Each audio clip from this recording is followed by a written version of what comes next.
I can't believe it. I can't believe that John Jones is actually up. But is that really the case? Or is it that he's just using this as some sort of negotiation? I mean, you never know, but we shall see.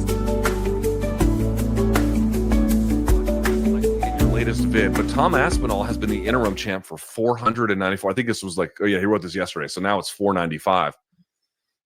Wouldn't John Jones have known that entire time that he was going to fight Tom eventually and should have been preparing accordingly, unless the plan all along was to avoid that fight regardless? This is what I mean. It's a great point. It's a great point. How the fuck do you not know who you're up against? You know, again, I understand that he would want to make a move towards Poatan. Well, that went up in smoke, so okay, you know that you that option has been narrowed. But even then, you had to, like, it's the other fucking champion in the weight class. Like, you got a meeting with him, bro. You got a meeting with him. Overdue, as a matter of fact. Overdue. Like, you just had to know. Like, it's halftime. I don't know if John will accept the fight.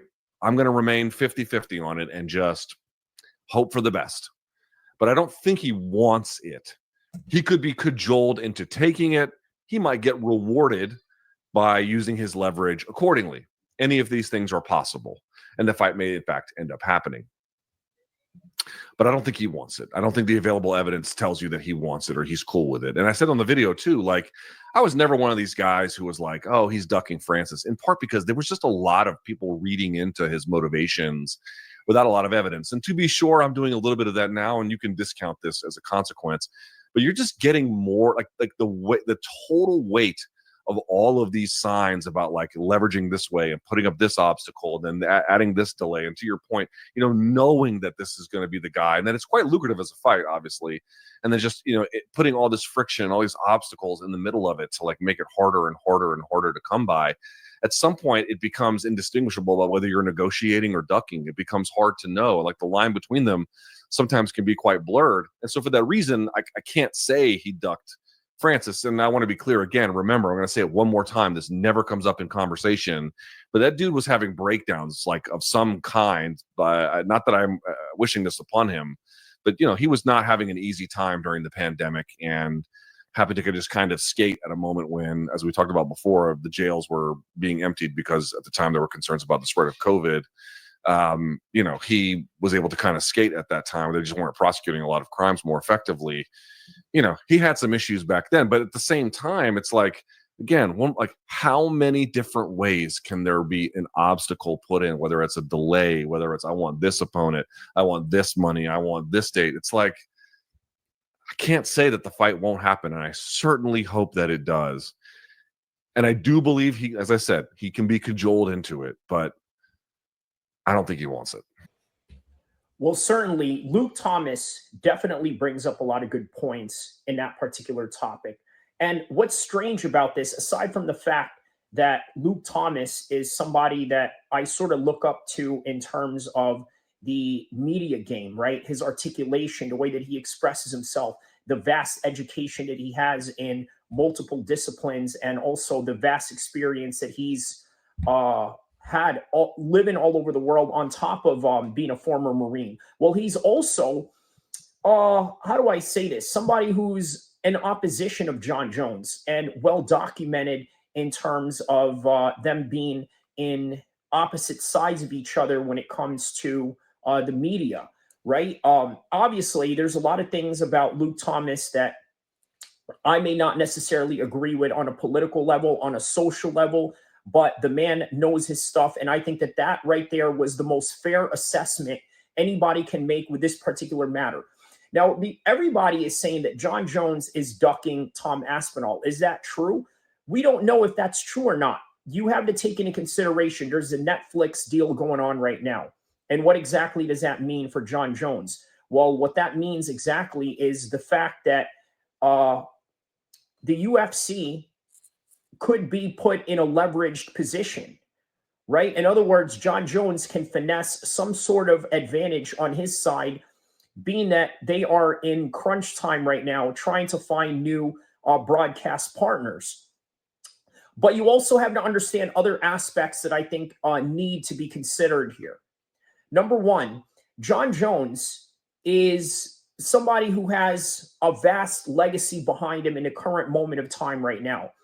And not only that, one fight can absolutely ruin his career in terms of the invincibility that's tied into his legacy. Let me explain what I mean by that. If you guys know anything about boxing, Prince Naseem had one particular loss that I think was career changing for him.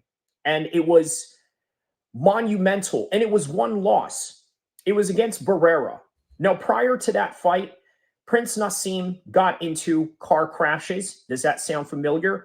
Running over a pregnant lady. Does that sound familiar?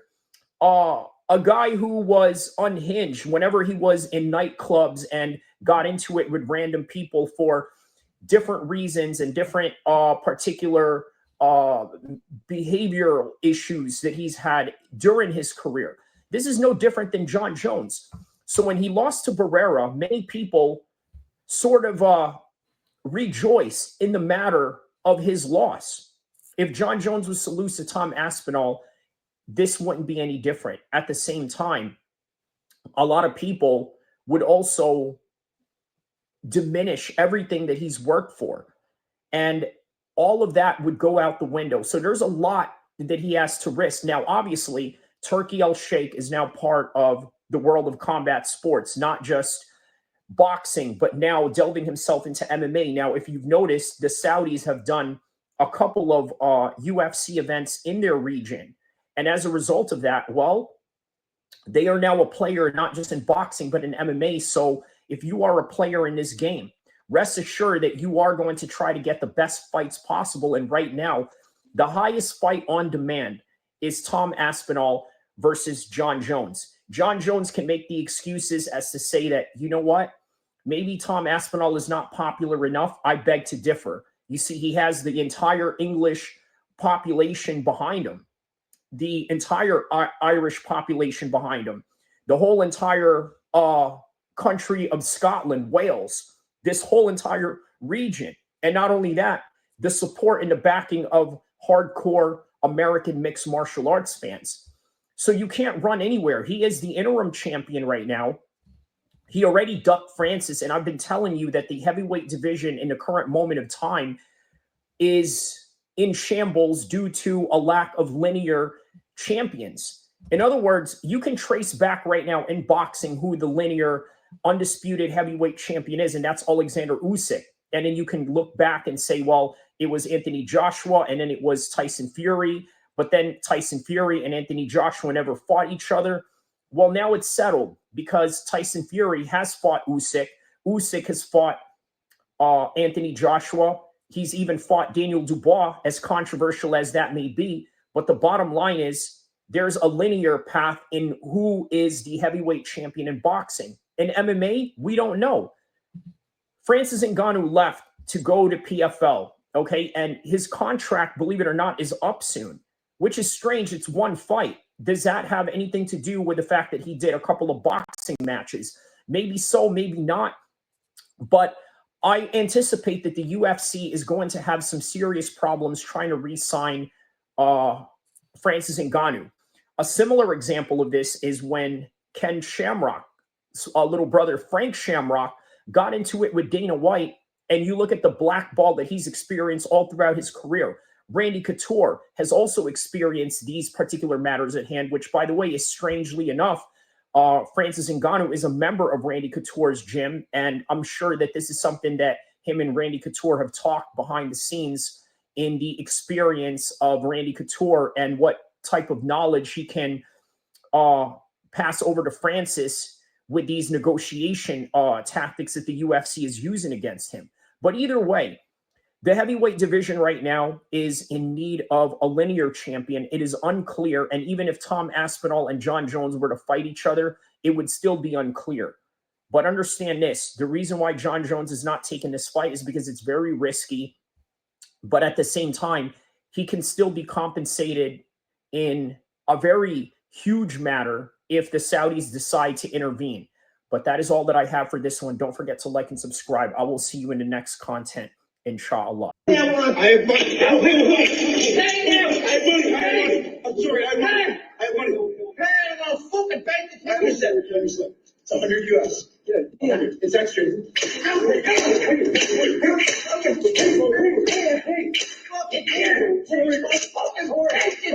I'm sorry.